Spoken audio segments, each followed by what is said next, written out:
Ng araw sa atin lahat, mga kabayan. Mismo si Katonyeng ay aminado na talamak po ang corruption sa Marcos administration. Ngunit sa kanyang isang podcast kung saan kasama po itong si Marcos Jr.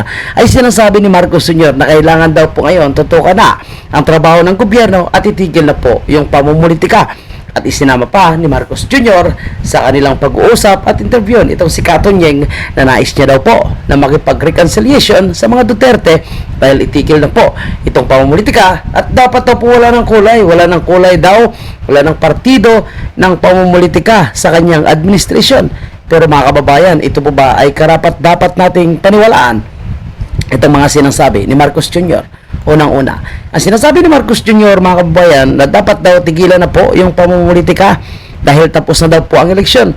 Pero tingnan nyo po, isa sa hindi po pinayagang maiproklama ng COMELEC ay ang itong Duterte at Party List. Balikan natin ng konti. Ano po ba ang posibleng rason kung bakit idiniklarang suspended ang proclamation ng Duterte at Party List? Unang-una, sinasabi po na may kaso daw po ang Duterte at Party List noong 2019 pero hindi pala ito na-resolba at sinasabi ngayon lang daw po ito nasilip. May kaso noong 2019 pero nakaupo. May kaso noong 2019 pero nakaupo noong 2022. Bakit ngayong 2025 kung saan ay nakakuha ng 2.3 million lamang? 2.3 million. Pangalawa sa pinakamataas at pinakamaraming boto po sa mga party list itong Duterte at Party List. Tatlo po yung mga kaupong kongresista at lahat po ay mga scholar ng bayan sa PMA. Ngayon, hindi sila pinapayagan na maupo dahil daw po sa reklamo na mga kaliwang grupo na itong Duterte at Party List ay wrong representation. Palagay po natin, mga kababayan, wala po bang kilalaman si Marcos Jr. sa pagsuspende o sa pagbigil ng proclamation ng Duterte at Party List? Ito po ba ay talagang decision lang ng COMELEC o ng mga nagrereklamo ng mga partido? Bakit 2019 pa? Bakit ngayon lang ito hinahalungkat? Tandaan niyo po, mga kababayan, ang Duterte at Party List ay siya po ang nagbulgar at gumawa ng complaint for impeachment against Marcos Jr. at nagbubulgar sa matinding korupsyon at katiwalian ngayon sa Marcos administration. And kaya ng patunay, ito po, mga kababayan po natin pakinggan ang mga revelation nitong si Katonyeng kung paano niya sinasabi na talamak ang korupsyon sa Marcos administration. And pakinggan din po natin yung kanyang panibagong interview. I-quote niyo po ako dito. Okay. Ako ay naniniwala na garapal ang katiwalian sa pamahalaan sa ilalim ni Pangulong Bongbong Marcos ngayon. Okay. So sinabi niya garapal. And yan din po ang sinasabi ng Duterte at Party List. At nakikita po natin, nandyan po yung flood control na 5,500 pero hindi natin nakikita. Nandyan po, mga kababayan po natin ang pamumudmod ng ayuda, pero wala po tayo nakikita ang mga proyekto na pinupost ni Marcos Jr. At the same time, yung mga proyekto na sinimulan ni dating Presidente Duterte, na sinasabi niya na continuity. Pinangako niya magkaroon ng continuity sa mga proyekto ni Presidente Duterte, pero mukhang hindi natupad, kinansila kagaya ng railway sa Mindanao, at yung ibang mga proyekto ay bumagal po yung pagkagalaw. Anong kanilang palusot? May problema daw po sa right of way. Sasabihin ko po sa inyo yan. Mukhang seryoso si Katonyeng, ha, mga kababayan natin, ha. Hindi po nagbibiro yan. Garapal. Oo, alam ko po, Katonyeng talagang karapal. Sobra. Lalong-lalo na po yung inyong amo. Pero ano palang kinain ni Katonyeng, no? Kung bakit ganito yung kanyang pinagsasabi. Kaya, kung meron man pong dapat na umaksyon dito, dapat si Pangulong Bongbong Marcos. Yun, dapat talaga si Bongbong Marcos ang umaksyon dyan. Mukhang nadili yung sahod ni Katonyeng nung araw na ito.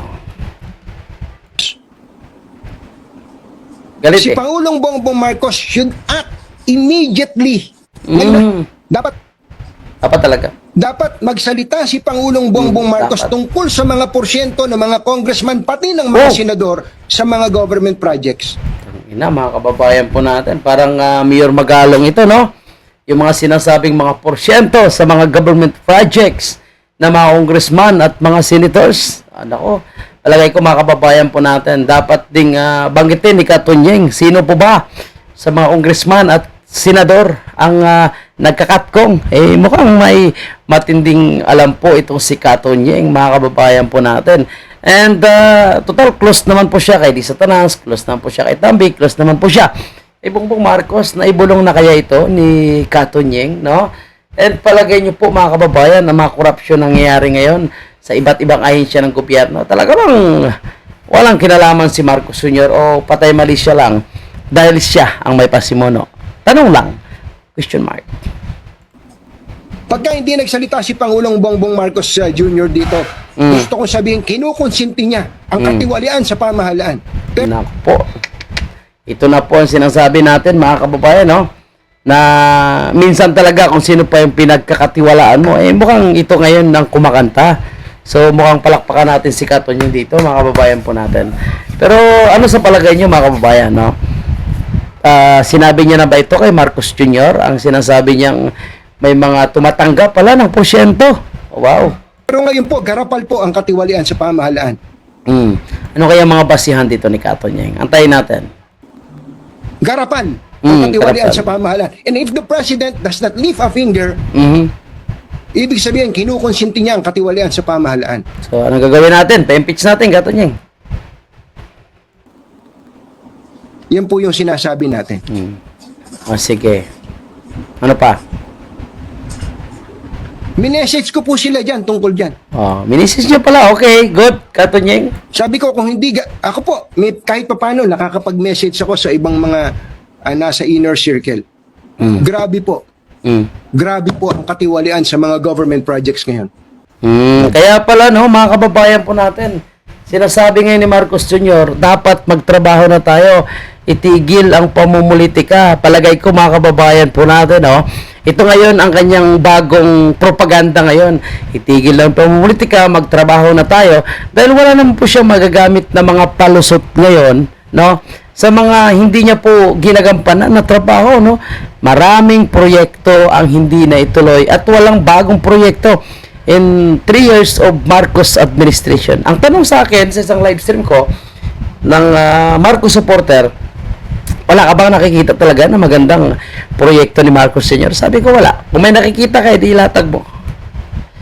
Kasi kung mayroon man siyang mga ginawa na mga proyekto sa kanyang administration, ito po ay hindi nakakatuwa at hindi po lahat ng mga Pilipino ay nakikinabang. Just like the 20 pesos na bigas. Lahat po ba ay nakikinabang? Just like ayuda. Lahat po ba ay nakikinabang? How about yung ang pagbigay ng zero subsidy sa PhilHealth? How about yung pagbawas sa budget ng Department of Education? Yan po is mga major project na dapat bigyan ng atensyon ng Marcos administration dahil yan po ang sinasabi niyang top priority ng kanyang administration. Tangina, dalawang top priority mo na trabahuin pero hindi mo binibigyan ng pondo. Bakit mo naman isasabihin na top priority hindi mo bibigyan ng pondo? Ngayon, hindi niya kaya, no, ang lakas ng impluwensya ng mga Duterte. Dahil ang Duterte po, nagtatrabaho kung ano po yung budget na binibigay. At yung mga accusation patungkol sa confidential fund ni Vice President Sara at ginamit nila sa kanyang sa kanyang proseso ng impeachment. Anyway, impeach si VP Sara sa House of Representatives. Sa Senado na lang ngayon, no, ay 125 million na ginamit naman ng tama ni Vice President Sara. Kinakailangan niya lang gumamit ng mga aliases dahil ang nature po ng pondo is confidential fund. Bawal na i-divulge ang totoong pagkatao nitong mga informante dahil posibleng manganganib ang kanilang buhay at ang kanilang pamilya. Lalo na ngayon, nasa kamay nila Franz Castro, Raul Manuel Arrimbrosas at ilan pang mga di umano'y kaalyado ng mga kaliwa yung mga pangalan ng mga binayaran para sa mga lehitimo, confidential na mga impormasyon. So, tigok sila ngayon, no? Kung talagang ibinigay ang kanilang pangalan. And dahil wala po silang makuha, wala po silang maipokol na corruption o anumang mga allegation para ikaka-impeach si Vice President Sara, yung kanyang mga matatapang na remark, no? Dahil sa ginawang panggigipit ni Marcos, ito ngayon ang ginagamit nila, just like ipahukay itong si Marcos Sr. itapon sa West Philippines eh. Just like kung ang kanilang planong pagpapagurgor di umano sa kanya, no, kung siya ay magurgor, ay ipapagawa niya rin sa kanyang inutusan na isang tao. Yan, ginagamit nila yan. Mga kababayan po natin at sinasabi nila, hindi daw po dapat gayahin ng mga kabataan at hindi daw po magandang example itong ginawa, no? At sinasabi ni Vice President Sara. Ang tanong natin, sino ba ang may dahilan kung bakit nasabi ito ni Vice President Sara? Di ba sila? Dahil sa sobrang pagigipit nila.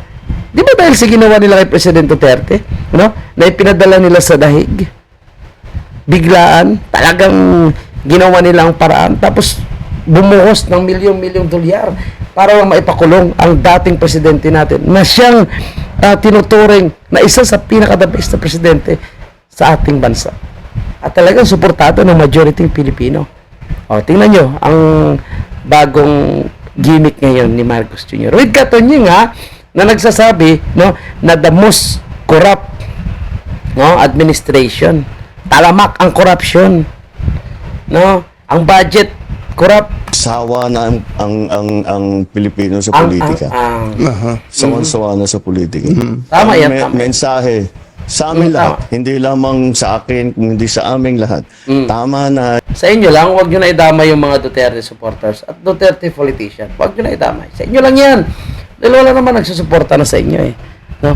Ramdam nyo na sawang-sawa na yung mga Pilipino sa pamumulitika, pero hindi sa line-up ng mga Duterte.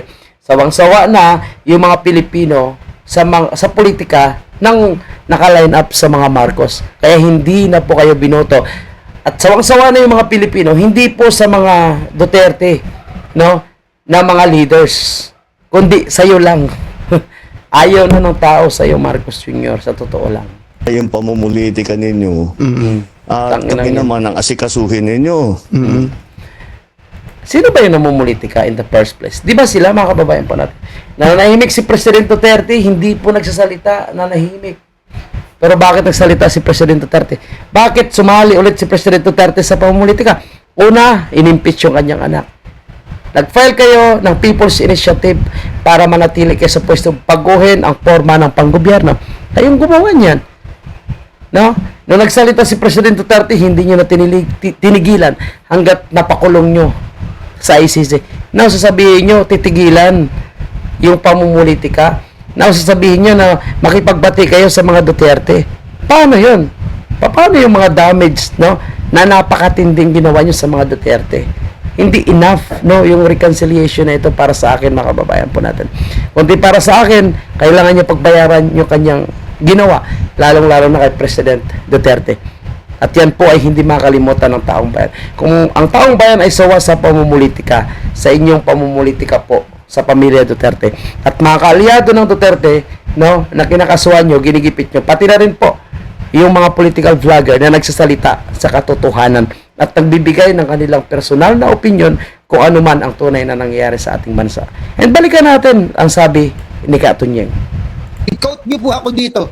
Ako ay naniniwala na garapal ang katiwalian sa pamahalaan sa ilalim ni Pangulong Bongbong Marcos ngayon. Okay, so yan muna ang gawa ng solusyon ni Marcos Jr.